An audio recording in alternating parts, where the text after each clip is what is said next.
आज उमेदवारी जाहीर झाली आहे दादा, काय पहिली प्रतिक्रिया? सोलापूर जिल्हा आणि माढा लोकसभा मतदारसंघातील जनभावनेचा आदर करून मी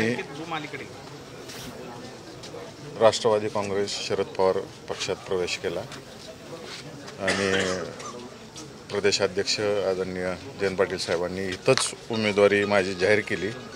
त्याबद्दल साहेबांचे आभारी मानतो आणि अत्यानंद होतोय की जयंत पाटील साहेबांनी, शरद पवार साहेबांनी ह्या मतदारसंघातली जनभावना काय आहे ही ओळखून मला उमेदवारी बहाल केली. त्याबद्दल मी दोघांचे या ठिकाणी आभार मानतो.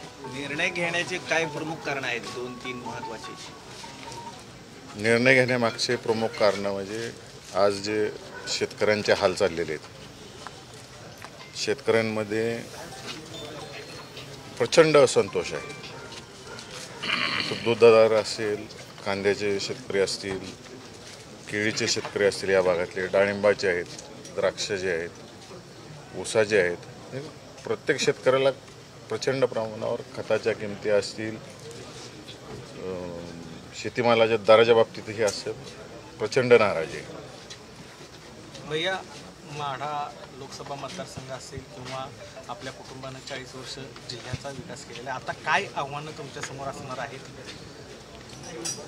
सगळ्यात मोठं आव्हान माझ्यासमोर असणार आहे की सोलापूर आणि माढा लोकसभा मतदारसंघातलं पाण्याचा जो प्रश्न आहे तो सगळ्यात मोठं आव्हान आहे.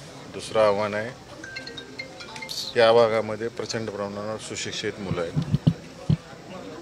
त्यांना हाताला काम देणं, या दृष्टिकोनातून केंद्र शासनाकडून ज्या ज्या योजना आणता येतील ते लोकांपर्यंत पोहोचवता येतील हे महत्त्वाचं काम आहे मला, आणि त्यातनं रोजगार निर्मिती व्हावी. आपली नाराजी पक्षावर आहे की उमेदवारावरती आहे म्हणून आपण पक्ष सोडला?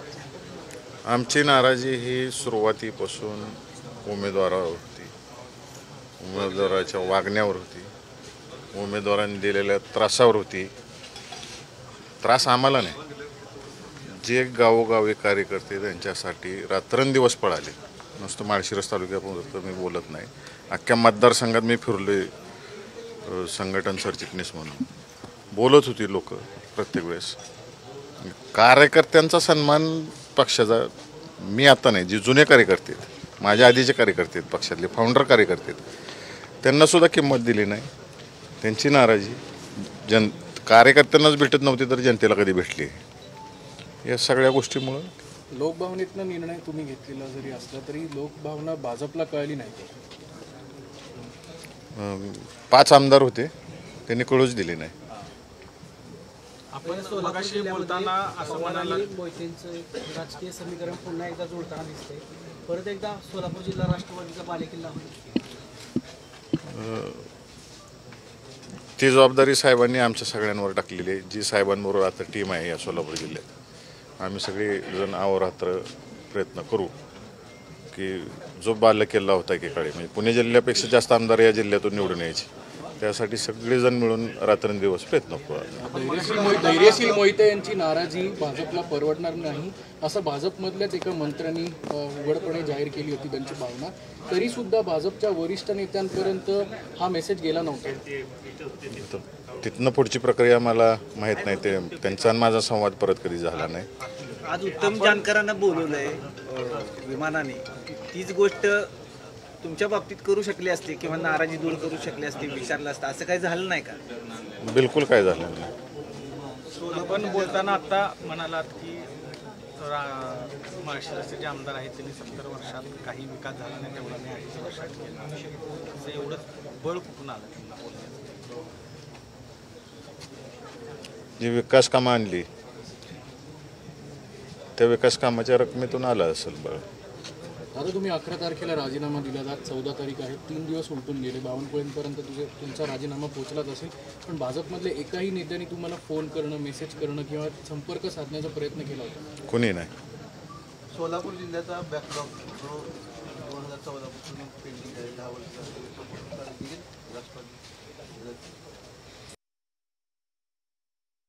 ज्यावेळेस सुरू होईल ज्या त्या गोष्टी त्या त्या वेळेस त्या त्या गोष्टींवर बोलता येईल. फक्त एवढं सांगेन, तुम्ही अनेक जण मला प्रश्न गेले 2-3 दिवस विचारत आहे की पवारसाहेबांवर नाराज होऊन आम्ही राष्ट्रवादीत नाराज होऊन इकडं आलो, भारतीय जनता पार्टीत आलो आणि पुन्हा माघारी गेलो. त्याचं मी एकच उदाहरण देईन. आमचे आजोबा पूर्वीपासून एक उदाहरण द्यायची की सगळी जग किंवा दुनिया ही उगवत्या सूर्याला नमस्कार करते. आमच्या आजोबांनी शिकवले उगवत्याबरोबर मावळत्याला पण करायची. शरद पवारांनी उगवत्या सूर्याने त्याचं दिवसभराचं कार्य पूर्ण केलेलं आहे. तो मावळते म्हणून दुसऱ्या दिवशी आपण सूर्य पाहतोय. हीच प्रतिक्रिया माझी पवारसाहेबांच्या बाबतीत. मावळत्याचंही तेवढंच महत्व आहे आणि उगवत्याचंही तेवढंच महत्व आहे. कार्य पूर्ण केलेलं आहे या राज्यासाठी. त्यामुळं त्यांच्या मावळतीच्या काळामध्ये विजयसिंह मोहिते पाटलांनी त्यांची साथ सोडावी असं आम्हाला वाटत नाही. बीडचं पार्सल परत पाठवायचं असं तुम्ही भाषणामध्ये म्हणालात की बीडचं पार्सल परत पाठवतो. आत्ताचे आपले आमदार सोलापूरचे उमेदवार आहेत. तुम्ही वागणं बघितलं असेल. कार्यकर्ता हा रात्रंदिवस तुमच्यासाठी पळतो. तो काय 4 पैशासाठी नाही, विचारधारेला जोडलेला असतो प्रत्येकाच्या. तुम्ही जर आमच्या तालुक्यातल्या सर्वसामान्य कार्यकर्त्याला स्टेजवरून म्हणताय, दम देऊन बोलताय वरून स्टेजवरून, तुला एवढा निधी दिलाय, काम करणार का तू, ही भाषा असते सर्वसामान्य करते. तो त्याचं घरदार सोडून पळतो रात्रंदिवस. हा आमदार झाला पाहिजे, आपली झेडपी बसली पाहिजे, आपली पंचायत समिती बसली पाहिजे, आपला खासदार झाला पाहिजे, आमदार झाला पाहिजे. 2.5 वर्षातल्या विकास निधीवर एवढी गुरमी बरोबर नाही आहे. आणि या माळशिरस तालुक्यातल्या सर्वसामान्य कार्यकर्ता असेल, जनता असेल, त्यांच्या बाबतीत जर असं गुरमीनं बोललं जात असेल, या तालुक्याने एका रात्रीत आमदार केलं आहे त्यांना. काही कधी कुणी माणसाने बघितलं सुद्धा नव्हतं. जसं जसं प्रचाराला येत होते तेव्हा पाहिले त्यांना. आणि जर ह्या भाषेत ते बोलत असतील कार्यकर्त्यांना, सर्वसामान्य कार्यकर्त्यांना आमच्या, तर आम्ही खपवून घेणार नाही. आम्ही का खपवून घ्यायचं? आमच्या शब्दाखातर ते कार्यकर्ते पळालेले होते, जीवाचं रान केलं होतं आणि त्यांना निवडून आणलं होतं. तेच उमेदवार म्हणतात की आम्ही 3 लाखाच्या मताधिक्याने विजय होऊ. मग हा विश्वास आहे का अतिविश्वास? शुभेच्छा. जून महिन्यात आपल्याला 4 तारखेला कळेलच. विद्यमान खासदारांना पाणीदार आमदार म्हणून उपाधी दिली जाते, कितपत तथ्य आहे त्यात? काय आणलं नेमकं त्यांनी पाण्याच्या योजनेत? शोधतोय आम्ही. देवेंद्र फडणवीस यांना तुमच्या भावना समजल्या नाहीत का पोचू दिल्या नाहीत? नक्की काय झालं? कारण एकदा तुम्ही म्हणला होता की त्यांनी आमचं पालकत्व घेतलेलं आहे, आम्ही त्यांच्या सोबत असणार आहे. त्यांच्याशी थेट कॉन्टॅक्ट काही झाला राजीनामा? नाही, साहेबांबरोबर माझं बोलणं नाही झालं. परंतु साहेबांनी भरपूर केलेलं आहे माळशिरस तालुक्यासाठी. रणजितदादांच्या माध्यमातून खूप सहकार्य केलेलं आहे आणि ते आम्ही विसरू शकत नाही फडणवीस साहेबांच्या बाबतीत. हे 5 जण तुम्ही म्हणता की 5 जणांनी निरोपच पोहोचवला नाही पुढपर्यंत. या 5 जणांना असा काय तुमचा त्रास आहे की त्यांनी निरोपच न पोहोचवला? शोधायला लागेल, आता त्यांनाच विचारायला लागेल. मी कसं सांगू आमचा काय त्रास आहे? आम्ही शांत माणसं आहे सगळी. या निवडणुकीच्याकडे कसं बघता आपण? कितपत आव्हान वाटते आपल्याला या सगळ्या? इलेक्शन कसंही असू द्या, इलेक्शन म्हणूनच लढायला लागेल मला. अति हवेत पण मी जाऊन चालणार नाही, अति आत्मविश्वासाने पण जाऊन चालणार नाही. आम्ही लढणार, आमचे कार्यकर्ते असतील, मनापासून लढणार इलेक्शन. सोलापूरला काय फायदा होईल अशा पद्धतीने? पवारसाहेबांनी उत्तर दिले ह्याच्यावर, जयंत पाटील साहेबांनी उत्तर दिले. मी एवढा मोठा व्यक्ती नाही की अख्ख्या राज्याबद्दल सांगितलं. दादा आपल्यासोबत असणार आहेत निवडणुकीच्या प्रचाराच्या? बाळदादांनी सांगितले या विषयावरती की 8 तारखेपर्यंत ते स्वतंत्र राहतील. घरगुती विषयात सुद्धा त्यांनी यायचं नाही किंवा राजकीय विषयात सुद्धा यायचं नाही. आमचा निर्णय किंवा 8 तारखेनंतर पुन्हा मतदान झाले की त्यांनी घरवापसी करावी.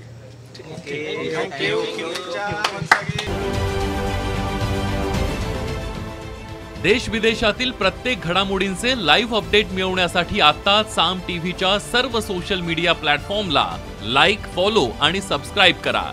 तसंच सर्व नोटिफिकेशनसाठी बेल आयकॉन प्रेस करायला विसरू नका.